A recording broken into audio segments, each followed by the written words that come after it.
My name is Alex Hessler. I'm the co-owner with my wife Tiffany of Riverstone Organic Farm. We are an 18-acre diversified certified organic vegetable farm in Floyd, Virginia. And I'm here to talk about a really awesome piece of equipment that we purchased through an award from the American Farmland Trust Virginia Healthy Soils Grant Program. This is an Amant's spader. It's a specialized tillage tool that is designed to incorporate large amounts of cover crop biomass and other organic materials like compost or crop residue without doing excessive damage to soil structure. We applied to get funding for this piece of machinery because we knew it was a really important step in improving our farm system, which relies heavily on growing high biomass cover crops.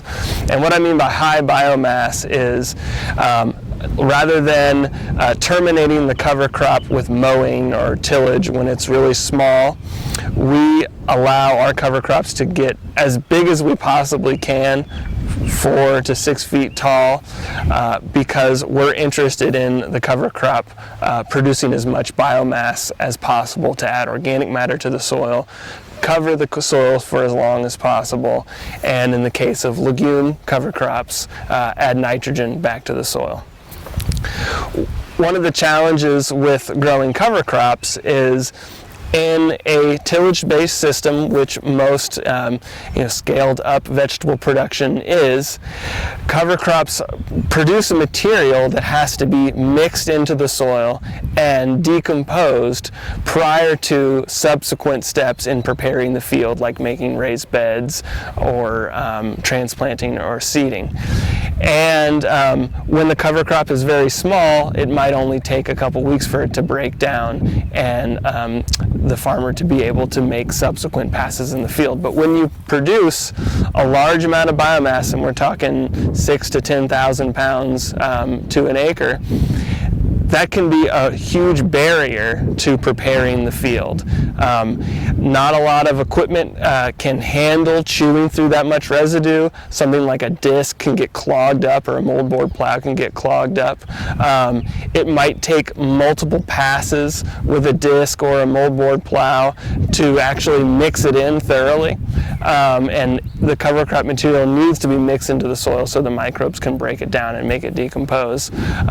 That's time that the farmer is waiting for the cover crop to decompose. It's time spent making multiple passes, and ultimately the cover crop, if it persists in the soil for so long that there's still big chunks of roots and stems and leaves when you're planting or cultivating, it can interfere with cultivation tools or planters or seeders. So it's a challenge to be able to use cover crops to do what they do best, which is add organic matter to the soil, but also be able to incorporate them, and to do so without beating the soil to death with multiple passes with a disc or especially a rototiller. So that's what's unique about the spader. It's a tool made by a German company called Amant's. There's other brands that are available. But what this does is, like a rototiller, it has a shaft down the middle of the machine that spins with tines that chop up the dirt. What's unique, though, is it moves very slowly, such that you can actually see the tines spinning, and the tines themselves are very long shovel-like scoops. And rather than macerating the soil like a blender, beating it into lots of little pieces, these scoops grab a chunk of soil, flip it backwards, and kind of flip it upside down and incorporate whatever residue is on the surface without obliterating the soil structure. Following behind the front shaft with the primary soil working tines is another component of the machine that acts as a harrow to spin, and rather than break up soil, push the clumps and any remaining bits of debris into the soil profile, give it a little bit of a firmness so that not only will the material decompose further, but it will also create a smooth, level, firm seed bed. And by firm, I don't mean rock hard, just not so loose that you know, if you walked onto it, your foot would sink in. So with this tool, in a single pass, we can incorporate a field where we have mowed down a really tall, high biomass producing cover crop, and with only 2 to 3 weeks of wait time, that material will decompose and allow us to do the next steps of bed preparation, which for us is making raised beds. One of the other things that's unique about this tool is that because the front scoops never slap and push against the bottom of the trench that they are creating, but rather sort of grab and throw back chunks of soil, they don't create a hard pan, which is what a rototiller is notorious for doing, because it has tines that sort of beat and slide and push against the bottom, or even more so a moldboard plow, which shears the surface, shears the soil about 6 inches deep, which creates kind of a smeared hard surface. And also, as you're going up and down the field, one of the tractor tires wheels is riding in a trench that was made by the previous pass, which creates a lot of compaction. What we're hoping to see with this tool is an ability to allow our cover crops to grow as big as they possibly can, and incorporate them without a lot of difficulty and delay in the rest of the field preparation process. What we've had to do in the past is mow our cover crops before they got very tall, so that the tools that we have, which are primarily an offset disc and a chisel plow, can actually work it into the soil without getting clogged up, and the residue can decompose in a reasonable amount of time, 2 to 4 weeks. Here are 2 passes that we made side by side with the spader. It did an amazing job just in one pass, from a field with a couple inches of pretty fresh cover crop residue to ground that's has its residue mostly incorporated, and we're ready to let this rest for another couple weeks, get that residue to break down, and then it'll be ready to make raised beds.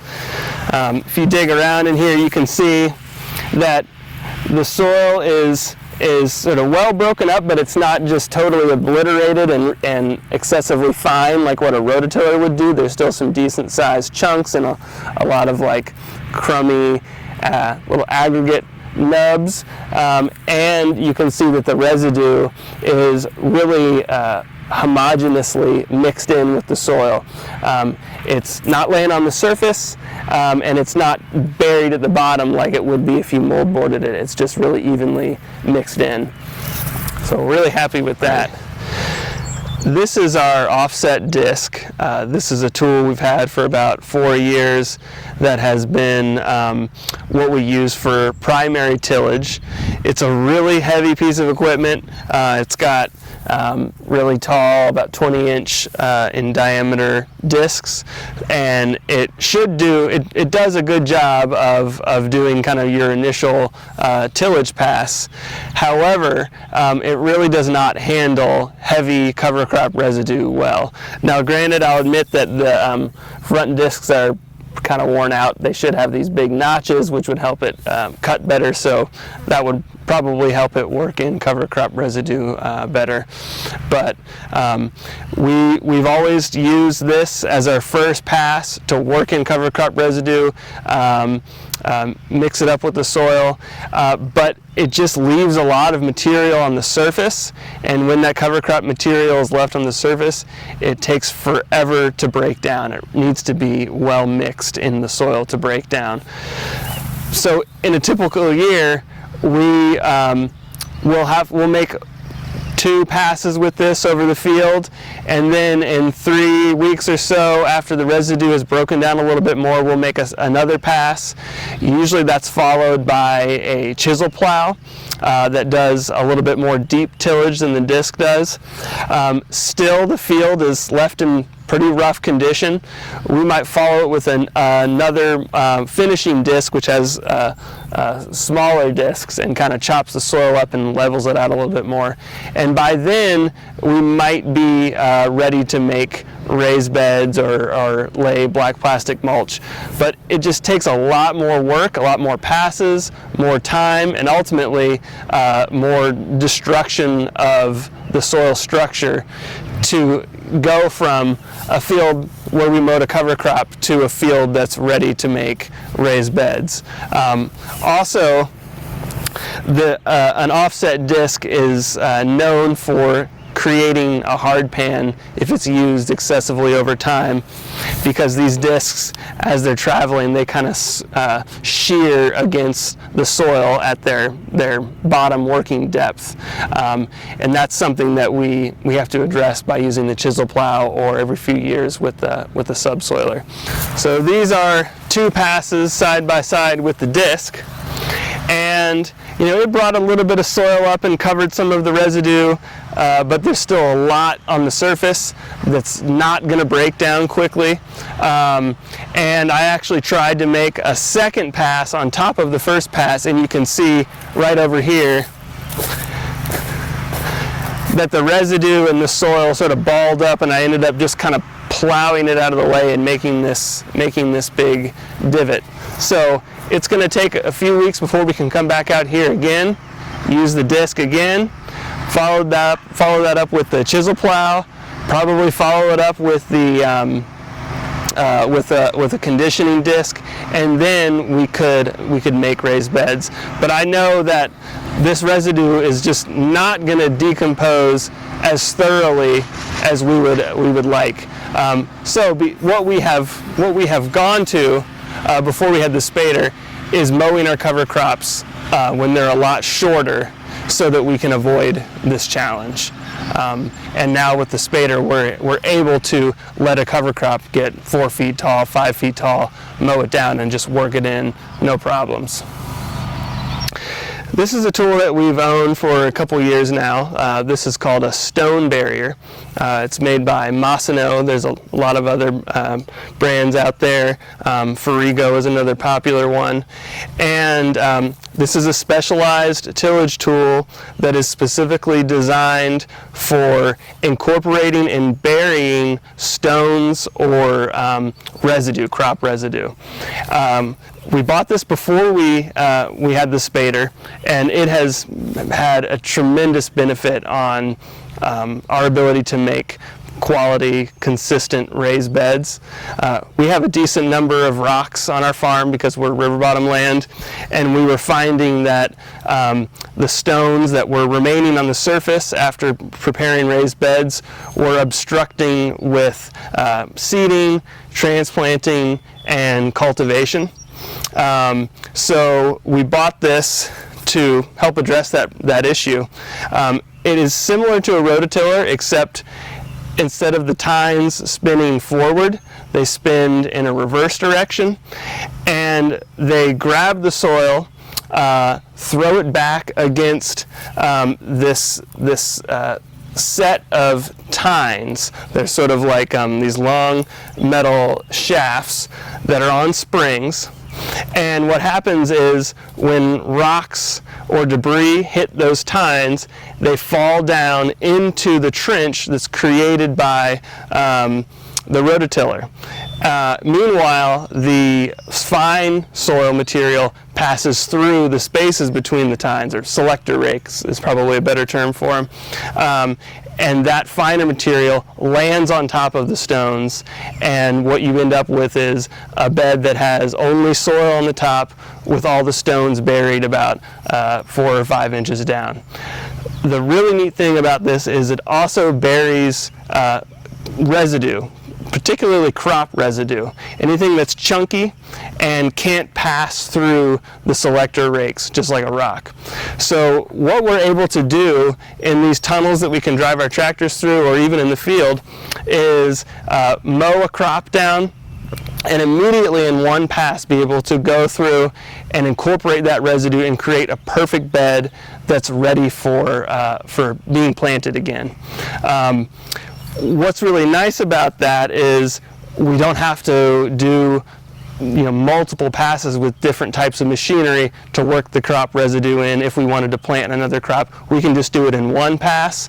So even though this is a fairly aggressive tool, it minimizes the number of passes that you have to make.